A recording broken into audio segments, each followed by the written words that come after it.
20 milliards d'euros d'investissement. C'est le montant record des annonces du 8e sommet Choose France qui s'est tenu lundi à Versailles. Pour son rendez-vous annuel dédié aux investissements étrangers, Emmanuel Macron s'est entouré de nombreux patrons de multinationales. Le président a annoncé un total de 37 milliards d'euros d'investissement, 20 milliards pour des nouveaux projets et 17 milliards de confirmation de projets dévoilés lors du sommet de l'IA à Paris en février. Ces investissements pourraient permettre de créer 13 000 postes directs ou indirects selon l'Élysée. Je remercie très sincèrement ceux qui ont choisi, décidé d'investir dans notre pays.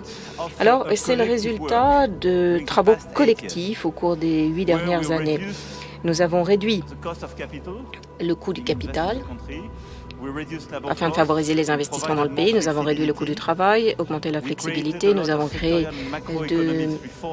entrepris de nombreuses réformes macroéconomiques afin précisément de disposer d'une approche beaucoup plus favorable aux entreprises. La plus grosse annonce est venue de l'entreprise américaine Prologis. Ce spécialiste de la logistique prévoit d'investir 6,4 milliards d'euros à la fois dans des entrepôts à Marseille, Lyon, Paris et Le Havre et dans 4 grands projets de data centers en région parisienne. Parmi les grandes entreprises qui choisissent la France, on peut aussi citer Amazon, qui a annoncé un plan d'investissement de plus de 300 millions d'euros, incluant la construction d'un centre de distribution en centre-Val de Loire et une agence de livraison en Auvergne-Rhône-Alpes. La culture bénéficie elle aussi d'investissements. La plateforme de streaming Netflix prévoit de consacrer 250 millions d'euros à la production audiovisuelle française. Snapchat est également cité parmi les entreprises investissant dans ce secteur. Même si cette 8e édition du sommet Choose France établit un nouveau record, il faut relativiser sa portée. Cet événement, cher à Emmanuel Macron, ne représente que 6% du total des investissements annuels des entreprises dans l'Hexagone.